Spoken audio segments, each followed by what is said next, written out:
out to response, at least yet. With the relocate back, perhaps they'll still go for an opening here. FY is going to be hit by this call down. Ice jumps in now, trying to go for Eternal Envy. Maybe that's not the choice. Eternal Envy is hit and going to be blown up by that Ice Blast.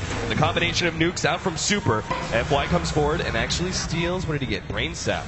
Decent ability snag, but ultimately is not going to change the tides of these fights. Cloud9 with their 4-man will start backing up. Still a 2-for-1 trade for them. You do lose Envy, but at the same time, you pick up the Spectre, further slow down his progress. He actually opted to go for the Vitality booster. I hope that's not a full Vanguard. I just don't think that item does enough for him. Right. I think it's just one of those items where it's a throwaway. You'll eventually get a heart, so the commitment isn't too hard, and you just want your hero to be a little bit more tanky, so that C9 isn't so aggressive on you.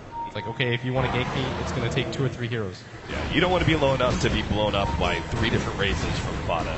That just by itself would be enough to threaten the house. So the extra bit, why do you think he went for the Vitality Booster as sort of like the value item rather than certain other items such as maybe Ogre Club, early Assange, perhaps even just a Bracer or 2? I don't think those are any items that you want to hold on to the late game. Oh, and at top, they're actually going to make a move. Pow's getting quite low. He's got the dagger and will be able to get to the trees. And Ice actually now makes his debut into the fight, going for Eternal Envy with on top Ice Blast. They do manage to catch out House still in the trees, and Fada will easily clean him. Oh, no, he actually jumped away. Oh, what an ultimate. He went over to Big Daddy, and he's into the trees. He may actually be able to get away with the dagger. Unbelievable. He gets the escape. Meanwhile, Misery goes down. Relocate on top of Super, though. He's on the run. Does manage to get the Light Strike array. The last couple of right clicks is there. Big Daddy gets the kill, gets vengeance for Misery, his fellow support. I still cannot believe that Hao managed to get away with that ultimate. Yeah, but he had like 20 health, walks into that top area. The sad thing is they knew that he was there, but they didn't want a chance going for it. I doubt they knew whether the TP was up or not, and FY just going to kind of bother Envy. Yeah, double damage on the SF. There's no way they challenge that. BKB is going to be coming in soon. He's already got the Ogre Club and a 1,600 gold in the bank right now. It's going to be tough times. Once they get the double BKBs, the Gyrocopter and the SF, they've got a really great supporting cast in the Bane and Wisp, who don't necessarily need a whole lot of items. And same goes with the Phoenix. He just needs levels, which he will have that level 2 Supernova, which is a huge jump in power for the Phoenix. It seems like Cloud9 are going to reach a certain peak of strength within the next 5-7 minutes. Yeah, right now I'm a little bit concerned for Vici Gaming because it's 15-15 and you're seeing kills back and forth, but this doesn't actually benefit. Oh, he's just half a second too late. Ice. Misses the hook shot there in the top lane. Should have just trusted his instincts, but these constant back and forth trades, I mean, they're incredibly entertaining to watch. And it's like the most Cloud9 game I've ever seen, but they're still getting the better of the exchanges right now. You know, those BKBs are just going to make it all the worse for Ice, who chose for his item build to try and go for an early Blade Mail, which would be very powerful against certain heroes like the SF. Oh, jump in here in the middle lane. How? Slowed down by the call down. Gets into the trees. No, the Fiend's Grip actually grabs him. And he's done for. Once again, Vici Gaming just do not have the defensive support to be able to react. Oh, they're going for the relocate at bottom. This is a huge dive. Beautiful Light Strike array. We'll be able to hold these heroes with the Ice Blast coming in on top. Eternal Envy's hit by that one, but they have no more nukes left. Bone 7 snag as he tried to just dive right through. Needs to be able to get off that Supernova. Bounce back. He will be able to get it off just in time, but is rapidly focused down by Vici Gaming. Super on the run. Will be able to keep alive Zangos with Ice. And Cloud9 have overextended themselves on the run. Whoa, what a jump here from FY with that Phoenix time. Gets some more damage on Eternal Envy. They need one more round of nukes, but it's not going to be there. No, it is. Hook shot. Jumping in. Ice trying to finish him off. The cog pushback isn't enough. Whatever. They definitely could have gone for objectives. Like, they have a mech on their team. They've got a Wisp. They've got a Bane that's overfarmed, but I mean, they're perfectly content to play this game, and it seems like Misery is the only person that has any idea what's going on right now. Oh, Ice has finished up that Blade Mail, but the double BKBs are there. Gyrocopter and SF both have 10-second magic immunity for the fights. Vici Gaming, it seems like they gotta turn it on now and avoid fights. They gotta go for a more strategical play, because I just cannot see them being able to outplay Cloud9 in team fights, which is the only way I see them beating Cloud9 with those double BKB. It's just too much of an advantage. Yeah, but if the fights last as long as they just did, then anything can happen. But Ice, he's now got the Blade Mail, which you talked about. It's just not as effective as it once was. You've got Misery, he's got a 4 staff, there's 2 BKBs. You've got the Phoenix, who now is starting to pick up a lot of items. He's almost got a BKB of his own, and that'll be C9's timing. And I actually think they can just go for the Roshan if they want at some point. And I feel like they should just go back to playing objectives. Like, they don't have to dive behind towers to win this game. All right, Cloud9 already centering up on that Roche. Of course, Ice has been scouting it out with Rocket Flare after Rocket Flare. So if they do try and take down the big man, it's going to be spotted out by Vici Gaming. There will be some sort of response. They have all their ultimates too. It's very tough to take Roshan without an advantage against Vici Gaming. The Rocket Flare always spotting you out, and then you have just, you're always going to be centered up for a good position. In the fights right now, there's no point in them. And that wasn't even a fight that they wanted to force, really. It was just that one of their heroes got initiated on. They saw an opportunity to at least get a counter kill, which they did, but it definitely wasn't worth it for the trade for Super. These on the side of Cloud9, which obviously means that the Radiance isn't nearly as effective. Yeah, I still think it's going to be incredibly good, just because, I mean, it'll help them farm so much faster. You can split the map, and you can just keep the game going for as long as you can. And you don't want to overextend when your BKBs are down against a Radiant Spectre. The damage that it does to your supports alone is worth it. If you just take a look at the net worth, Vada almost doubles him. That's gotta look ugly for Vici Gaming's chances right now. He's still 1k away from just the relic. That's not even mentioning the recipe. There's the Glimmer Cape that we were talking about earlier for Misery. There's some scribbles too. Yeah, there's some. Misery knows. He seems to know what's going on.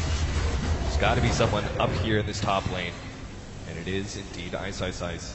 Waiting for his opportunity to get a pick off. Yeah, Ward will spot him coming a mile away. This is such smart warding by them because they had this warded and this warded, so there's actually no way to reasonably gank Ice. And the reason why they warded like that is because they know that the tier 1 tower is the next objective.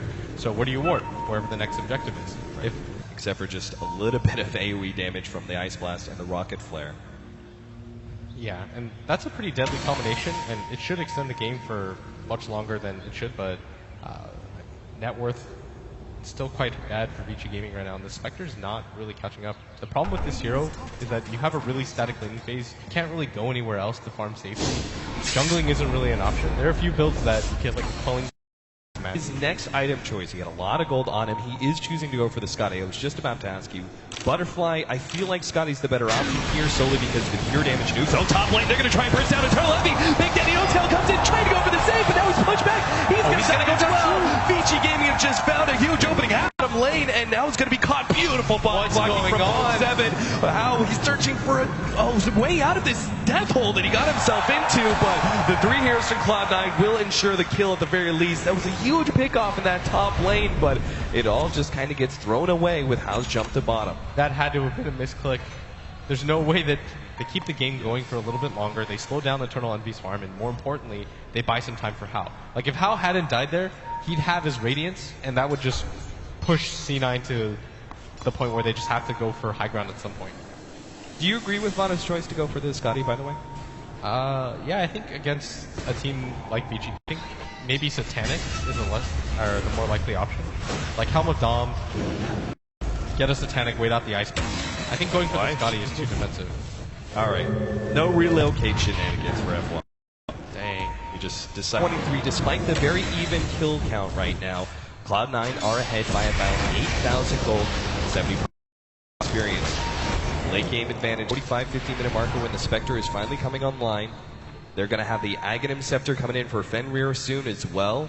I feel like Cloud9, this is their best opportunity to strike in 5-man push to farm away. Get both Alina obviously finishing hers earlier on, and then the Fenrir Aghanim Scepter is going to be coming in soon as well. Yeah, that's going to be huge. Because if you get hit by one of those, the mech doesn't really do anything for you, and Vici Gaming can kind of just chill and sit back and spam their spells.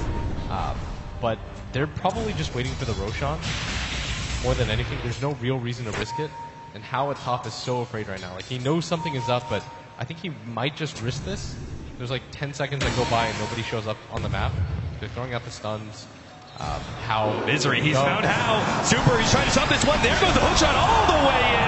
Ice goes in the back. Vada's going to let fall down, but they've already taken down No-Tail with, oh my goodness, what a big combination of plays.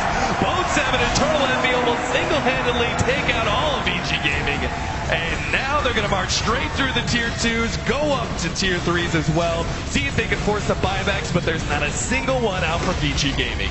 Yeah, there was no way that was the right choice. Vici Gaming, I think they had an idea of what was up, but you just have to give that tier 2 tower up if anything and just play a little bit more safe because you know how with that Radiance can continue to outfarm, but it doesn't even matter as they're already going on the high ground. Nobody from Vici Gaming really affords a buyback here because they just had to all in go for items right now. And this is going to mean Elena Rax guaranteed. FY doing his best to extend the game. Nice to split up, but guaranteed Rax in 33 minutes. Well played. The range Rax going to be left to the range creeps here to finish out. And they'll deal with both the middle and bottom lane pushing in. So Cloud9 have just given themselves a gigantic advantage. Before the 35-minute marker, Vici Gaming obviously suffering quite heavily. Even if they did finish up that Radiance on the Spectre, you're going to need a lot more items to deal with a very farmed Gyrocopter in SF. Yeah, they're just waiting for the next Roshan to be able to go straight down. I think you continue to just further take control of their jungle. I'm pretty sure they still have the gem. Yeah, Bone 7 still has his gem, so you just continue to take control of the jungle whenever you can, and just make it so that Vici Gaming are holed up in their base. If you only give Hao the top lane to farm when it already has super creeps, I mean, slim pickings. Cloud9. Roshan's going to be coming up soon. Do they actually go for Roshan? Because it is rather dangerous versus an Ancient Apparition, as well as a Clockwork. There's a lot of potential for Vici Gaming to be able to intercept you in your attempts to take that Aegis. Or at this point, because you feel so comfortable with the strength that you're at, maybe go for the push. I mean, I think you go for the Roshan, go for the push, all-out assault. You just completely dominated in a team fight. Vici Gaming, they don't have that Aghanim Scepter quite yet on Fenrir. That's probably the item that's going to change their luck the most in this game, but I mean, C9 can just hold back, do whatever they want, because Vici Gaming can't really spread out that far to farm. Like, you can use this section of the jungle, like these, maybe these 2 creep camps, and then here's where you draw the line. Like, Hao is playing really risky at this point, but he has to, right? Because he has to find farm somewhere, but I mean, there's always going to be a risk at this point just because C9 have so much control of the map. Oh yeah, the items just keep on being raked in. Ooh, there it is, double Aghanim Scepter. I was wondering what FY was going to do with all the gold that he was picking up. An Aghanim Scepter, so big opportunities here. If he manages to steal, one of the most obvious steals he can get is, of course, going to be the Bane. Fiend's Grip. This is so smart from Vici, because C9 is never going to expect them to go for this. They're like, okay, well, we're dominating the game, why would they leave their base at this point? But Vici Gaming smoked up, they've got the Aghanims on both their support heroes. I don't even know how they managed to do that, but they have the gold. Like Cloud9. Either they seem to know something is up, which would be a little odd, or they just want to play this as defensively as humanly possible, perhaps given their track record for being unable to close out the game as fast as they would like to. So they're going to play this very defensively. Around the Roshan pit, waiting for Vici Gaming to show themselves. They know eventually they have to go back and deal with that top lane that's pushing in. Yeah, and Fada just continues to push in this mid wave. What they're trying to do right now is force Vici Gaming to go back and defend lanes. So you'll notice that Hao's at top, and nobody from Vici really wants to go back and defend, because if you show yourself on the map, then C9 just immediately go for the Roshan, but it looks like they're going to go for the smoke instead. Of course, this is the big advantage of running a Spectre, right, in that you can have that hero be up in the top lane, split pushing, whatever, and can still be there to join you for the rest of the fight. So Vici Gaming still wanted to position themselves around that Roshan pit, or around to defend the tier 2. Hao can join them at any point in time. He just continues to steal spells. That's going to be the short raise, I believe. Not sure if FY is really going to make use of that one. The tier 2 very rapidly going down as Cloud9. Here comes the first Ice Blast here. Jump in. Telekinesis, they're going to try and blow up on him right away. They are successful. Taking him out. And now Vici Gaming